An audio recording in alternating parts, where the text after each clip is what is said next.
Պարոն վարչապետ, որպես հարցի շարունակություն, արդյոք Մարգարայի կամուրջի բացումը կարող է համընկնել JDBS-ի այցի հետ, եւ կխնդրեմ մեկնաբանել ինչ է նշանակում սահմանը երրորդ երկրների անձանց համար բացելը, ովքեր են լինելու այդտեղով գնացող եկողները, բիզնեսի ներկայացուցիչներ, զբոսաշրջիկներ, դիվանագետներ, այսինքն սահմանը փակ է լինելու միայն հայերի եւ թուրքերի համար։ Սա մեկ եւ ձեր թույլ տվությամբ եւս մեկ բան, Հայաստանի Հանրապետություն վերադարձած գերիներից Գևորգ Սուջյանի վերջին վիդեո հրապարակումից տպավորություն կա, որ նա մտադիր է մտնել քաղաքականություն, հաշվի առնելով օրենքի պահանջը, որ պատգամավորների թեկնածուներ կարող են լինել վերջին 5 տարում երկրում բնակվածները, հիմա Սուջյանը կարող է արդյոք մասնակցել ընտրություններին, քանի որ 5 տարի 3 ամիս 2 օր նա եղել է արտերկրում, եւ ընտրությունների հետ կապված այսպիսի մի բան այս տարի նախատեսվում է 9 համայնքի 80 բնակավայրի խոշորացում, ընդդիմությունը սրան վերագրում է որ քաղաքական ենթատեքստ, ասելով որ դրանով փորձում եք առավել կառավարելի դարձնել ընտրությունները, ձեր մեկնաբանությունը։ Քաղաքական ենթատեքստը նա որ վաղուց որոշումը կայացվել եւ փորձ ցույց տվել որ խոշորացված համայնքներում հնարավորությունները ավելի մեծ են եւ մենք կարող ենք գնալ խոշորացված համայնքներ տեսնել, այնտեղ իրականացվող ծրագրերը եւ չխոշորացված համայնքներ տեսնել, այնտեղ իրականացված ծրագրերը կամ որ ասում են վերահսկելի դարձնել, այդ երբ եք տեսել 2018 թվականից հետո Հայաստանի Հանրապետության կառավարության կամ քաղաքական մեծամասնության կողմից որևէ ընտրություն վերահսկելի դարձնելուն ուղղված ընդհանրապես որևէ փորձ։ Այդ որ երկրի այդ տենց բաներ են ստեղծվում, տենց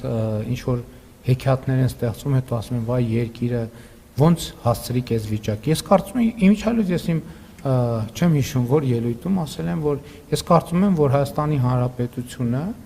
պատմականորեն աննախադեպ դրական վիճակի մեջ է, երբ որ մենք մեր պետության համար երկարաժամկետ հեռանկար ենք բացել։ Երկարաժամկետ հեռանկար ենք բացել։ Եվ կարծում եմ Հայաստանի Հանրապետությունը իր երկարատև պատմության ընթացքում շատ չի եղել նման լավ վիճակում, երբ որ նրա առաջ տասնամյակների եւ հարյուրամյակների հեռանկար կա։ Եվ ես կարծում եմ, որ այսօր երկիրը գտնվում է շատ լավ վիճակում, թե տնտեսապես, թե քաղաքական, թե աշխարհքաղաքական եւ բոլոր առումներով, եւ ժողովրդավարության, եւ ժողովրդի իշխանության։ Այսինքն այս ձեզ արդեն սովորական է դառը, որ sense լրագրողները կարող են գալ, տենց նայել, կարդալ, խոսալ, ասել, հարց տալ եւ այլն։ Ես հասկանում եմ, որ մենք բոլորս մոռացել ենք, թե ինչպիսին էր իրադրությունը որոշ ժամանակ առաջ, բայց ես դա ձեր երեսով չեմ էլ տալիս Քավլիցի, ուղղակի ձեր ուշադրությունն եմ հրավիրում այդ փաստի վրա։ Հայաստանի Հանրապետությունը որպես շարունակություն ժողովրդավարական պետություն է եւ այնտեղ քաղաքականությամբ կարող է զբաղվել ցանկացած ոք, ով ուզում է զբաղվել քաղաքականությամբ։ Միացյալ Նահանգների փոխնախագահի այցի կապը չեմ կարող ասել ոչ մի բան, որովհետև հիմա տեսականորեն հիմա եթե ասեմ ոչ չի կարող համընկնել, բա որ այդ օրը հանկարծ Թուրքիան որոշում կայացնի բացել սահմանը, ես հետո ինչ ասեմ այո կհամընկնի, այսինքն դա մեր որոշումների տիրույթում չի, որ ես հիմա այո կամ ոչ ասեմ։ Ինչ վերաբերում է երրորդ երկրների քաղաքացիներին, դա նշանակում է, որ հայի ու թուրքի մասին չի խոսքը։ Էլի այստեղ էլ մեր ընկալումները պետության եւ ոչ պետության ընկալումների հետ կապ ունի Հայաստանի Հանրապետության քաղաքացի ցանկացած, որովհետեւ միայն հայերը չեն Հայաստանի Հանրապետության քաղաքացի, Հայաստանի Հանրապետության քաղաքացի ռուսներ կան, եզդիներ կան, ասորիներ կան, հույներ կան, քրդեր կան եւ այլ ներողություն ում չհիշատակեցի, հրյաներ կան, վրացիներ կան եւ այդպես շարունակ։ Հայաստանի Հանրապետության եւ Թուրքիայի քաղաքացի հայեր կան,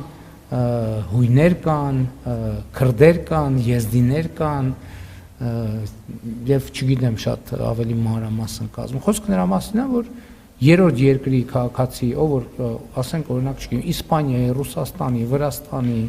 Միացյալ Նահանգների քաղաքացիա կարող անցնել, իսկ Հայաստանի եւ Թուրքիայի քաղաքացիները առայժմ ոչ, բացի այն դեպքերից, երբ ունեն դիվանագիտական անձնագիր։ Մնացած մանրամասներն էլ ընթացած երևի կերել են։ Եվ մեր վերջին հարցը Սարայգիշի։ Պարոն Փաշինյան, եվրոպական քաղաքական համայնքի գագաթնաժողովի օրը մայիսի 4-ը Հայաստանում կլինի ոչ աշխատանքային, որոշումը քիչ առաջ կայացրեցիք կառավարության նիստում։ Բնականաբար դա պայմանավորված է հյուրերի մեծ քանակով, գագաթնաժողովին մասնակցելու են 50 բարձրաստիճան պատվիրակություններ։ Խնդրում եմ նշեք, ինչ կտա գագաթնաժողովը Հայաստանին, ինչ ակնկալիքներ ունենք։ Նա հույս ունեմ, որ ոչ թե հույս ունեմ, համոզված ենք լավ կկազմակերպենք եւ հույս ունեմ, որ մեր հյուրերը լավ տպավորություններով կհեռանան Հայաստանի Հանրապետությունից, ինչպես 2018 թվականի ֆրանկոֆոնիայի միջազգային կազմակերպության գագաթնաժողովից հետո են լավ տպավորություններով հեռացել եւ իհարկե Հայաստանի միջազգային տեսանելիությունը, Հայաստանի միջազգային հեղինակությունը եւ իհարկե այդ պատկառելի եւ ներկայացուցչական պատվիրակությունների հետ առնչվելու, նրանց հետ այդ թվում երկկողմ օրակարգի հարցեր քննարկելու շատ լավ հնարավորություն է եւ նաեւ տարածաշրջանային զարգացումները, որովհետեւ իմիջիայլոց Հայաստանում չնկատվեց, բայց ես կարծում եմ, որ շատ կարեւոր մի բան է տեղի ունեցել։ Հնդկաստանը եւ Եվրամիությունը ստորագրել են առևտրային մեծ պայմանագիր, որը կարծում եմ ուղիղ առնչություն ունի նաեւ մեր տարածաշրջանի եւ Հայաստանի Հանրապետության հետ, Ադրբեջանի, Վրաստանի, որովհետև կարծում եմ, որ Հարավային Կովկասի տարանցիկ պոտենցիալը եւ նշանակությունը այդ թվում այդ պայմանագրի բերումով ավելի է մեծանալու, ընդ որում ես չեմ առանձնացնում երկրներից որևէ մեկը, ես խոսում եմ Ադրբեջանի, Հայաստանի, Վրաստանի մասին եւ իհարկե նաեւ Իրանի Իսլամական Հանրապետության, Թուրքիայի եւ այստեղ ինչքան շուտ մենք համագործակցության կոնկրետ ձևաչափեր գտնենք, այնքան ավելի լավ կլինի տարածաշրջանի, նրա պետությունների եւ ժողովուրդների եւ իհարկե Եվրամիության եւ Հնդկաստանի մեր գործընկերների համար, որովհետեւ այդ գործարքները պետքա իրականություն դառնան, պարզածովային